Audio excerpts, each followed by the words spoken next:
Hello दोस्तों, इस video में लेकर आए हैं कक्षा 8 अध्याय 2 एक चर वाले रैखिक समीकरण के प्रश्नावली 2.4 के क्वेश्चन संख्या 4।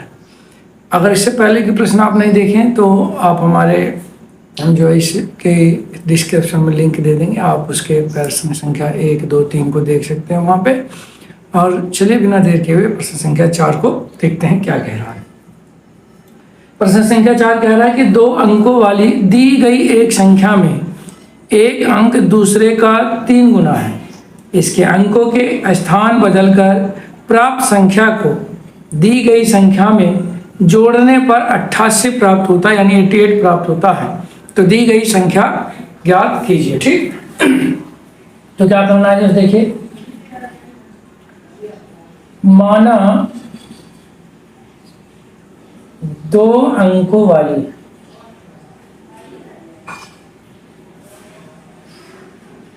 संख्या में इकाई का अंक जो है वो 1 है। ठीक, तो क्या कह रहा है भाई, दाएं, इसलिए दाएं का अंक क्या हो जाएगा, 3 गुना बता रहा है ना जी, इसलिए दाएं का अंक जो हो जाएगा वो क्या हो जाएगा, 3x।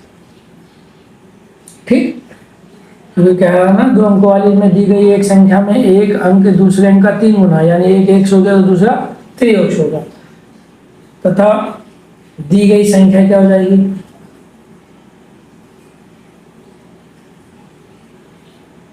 तो दी गई संख्या क्या हो जाएगा, जो देखिए भाई, तो पहले तो 10 गुने दहाई का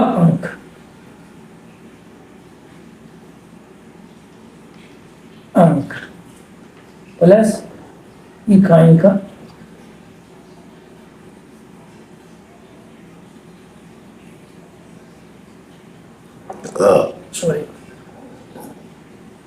तो 10 और दहाई का अंक कितना है, 3x प्लस x, कितना हो जाएगा, 30x प्लस x, यानी ये हो गया 31x। ठीक, अब प्रश्नानुसार क्या कह रहा है, स्थान बदलने पर, प्रश्न 7, अंकों के स्थान बदलने पर,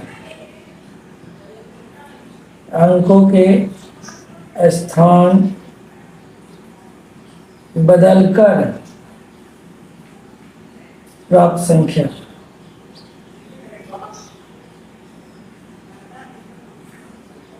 प्लस दी गई संख्या बराबर 88। अंकों के स्थान बदल देना है, तो क्या हो जाएगा भाई, 10 यहाँ पे 3x की जगह x हो जाएगा और प्लस 3x, इसमें जोड़ दें क्या, 31x, तो क्या हो जाएगा, ये हो जाएगा 88 प्रश्नानुसार। तो 10x 3x और 31 कितना हो जाएगा, 10 और 3 13 और 13 और 30 33 और 1 44x हो जाएगा, क्योंकि 33 और 3 34 और 10 44x। ठीक, बराबर 88, यानी x बराबर क्या हो जाएगा, 88/44। 2 बार में घट गया, यानी x बराबर आ गया क्या, 2, x बराबर आ गया 2। तो अब दी गई संख्या क्या है, तो अतः दी गई संख्या, तो क्या हो जाएगा, 31x और 31 गुने 2x की जगह 2 रख दिया हमने, यानी 62। दी गई संख्या क्या है जी, 62। ठीक, अब अगले प्रश्न की तरफ चलते हैं।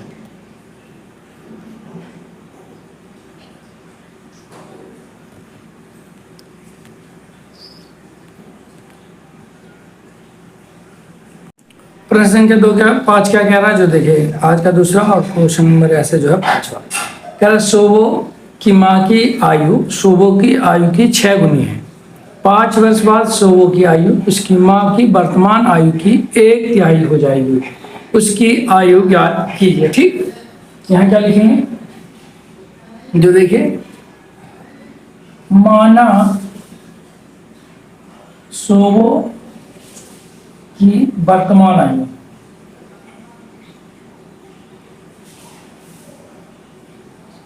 वर्तमान आयु कितना है, तो x। ठीक,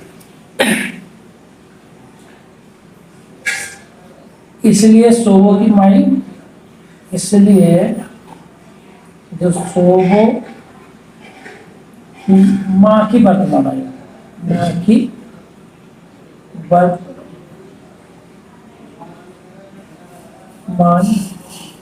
आयु, तो क्या कह रहा है, सोबो की आयु की 6 गुनी हो जाएगा, यानी हो गया 6x। ठीक,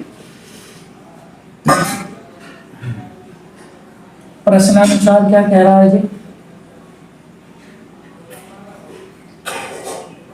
प्रश्नानुसार कहा जा रहा है कि 5 वर्ष बाद, यानी x + 5 हो गया, सोबो की माँ की जो वर्तमान आयु होगा, यानी अभी जो उम्र है उसके 1/3 हो जाएगा। 1/3 हमने 3 कर दिया। ये क्या हो जाएगा, जो देखिए यहाँ x + 5, 3 × 2 = 6, यानी कि 2x बचा यहाँ पे, है ना। अब हम देखें तो 2x ये बराबर में है, प्लस बराबर, तो 2x की तरफ ये वाला x लेंगे तो माइनस हो जाएगा, और ये क्या हो जाएगा, बराबर के 5। 2x में से x गया तो कितना बचेगा, x = 5। ठीक, यानी सोबो की वर्तमान आयु कितना हो गया, सोबो की वर्तमान आयु जो है वो 1 है, यानी कि 5 वर्ष। ठीक, और सोबो की माँ की आयु कितनी हो जाएगी, सोबो की माँ की वर्तमान आयु, वर्तमान आयु, तो सोबो की माँ की वर्तमान आयु क्या हो जाएगा, 5x, वो सॉरी 6x, यानी 6 × 5, यानी 30 वर्ष। ठीक, तो समझ में आ गया होगा। अब हम अगले प्रश्न की तरफ चलते हैं। प्रश्न संख्या 6 देखते हैं। कह रहा है कि महोली गांव में एक तंग आयताकार भूखंड विद्यालय बनाने के लिए सुरक्षित है। इस भूखंड की लंबाई और चौड़ाई में क्रमशः 11:14 का अनुपात है। ग्राम पंचायत को इस भूखंड की बाढ़ कराने में 100 रुपया प्रति मीटर की दर से 75,000 रुपया व्यय करने होंगे। तो भूखंड की माप ज्ञात कीजिए। तो कैसे होगा, जो देखिए, सबसे पहले हम यहाँ लिखेंगे माना भूखंड की लंबाई और चौड़ाई क्रमशः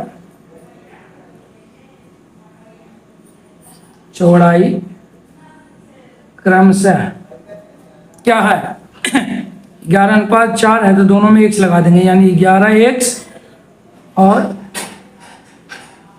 4x है। ठीक, तो भूखंड का परिमाप कितना है, तो पहले निकालेंगे हम भूखंड का परिमाप। तो भूखंड का परिमाप बराबर क्या हो जाएगा, यहाँ जो कुल खर्च हो रहा है वो, यानी कुल व्यय बटे 1 मीटर बाड़ का मूल्य, 1 मीटर बाड़ का मूल्य। ठीक, तो कुल व्यय होता है 75, तो 30, 1 का मूल्य है 100। 2 जीरो से 2 जीरो कट गया, यानी कितना बचा 750। यानी भूखंड का परिमाप कितना आ गया, भूखंड का परिमाप हो गया 750 मीटर, क्योंकि 1 मीटर बनाने में इतना खर्च आता है। अब हम जानते हैं आयत का परिमाप। क्या जानते हैं हम जी? आयत का परिमाप। आयत का परिमाप क्या होता है? तो 2 और यहाँ लंबाई प्लस चौड़ाई। ठीक, तो 2 लंबाई है 11x, चौड़ाई है 4x। अब बराबर ये कितना बैठ रहा है 750 मीटर की आयत का परिमाप 750 मीटर है। ठीक, 11 और 4 15x और ये 2 बराबर 750 मीटर। ये 15 दूनी 30x बराबर 750, यानी x बराबर क्या हो जाएगा?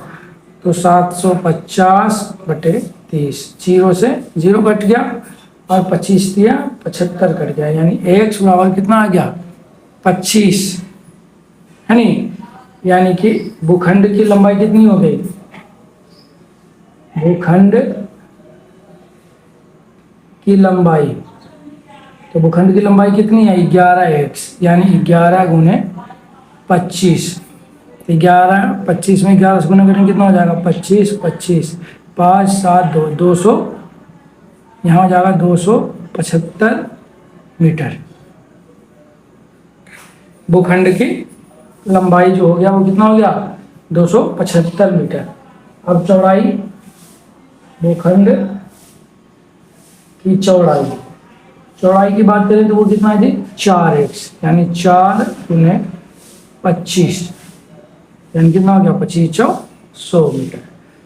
यानी एक जो आ गया वो कितना आ गया है 275 मीटर आ गया भूखंड की लंबाई, और जो चौड़ाई आ गया वो कितना आ गया जी? चौड़ाई आ गया आपको 100 मीटर। ठीक, तो अगर वीडियो अच्छा लगा हो और वीडियो से आप कुछ सीखे हो तो वीडियो को लाइक और चैनल को अब तक अगर सब्सक्राइब नहीं किया तो सब्सक्राइब कर लीजिए और अपने दोस्तों के पास भी इसे शेयर कर दीजिए। मिलते हैं अगले वीडियो में नए प्रश्नों को लेकर। जब तक आप स्वस्थ रहिए और पढ़ते रहिए।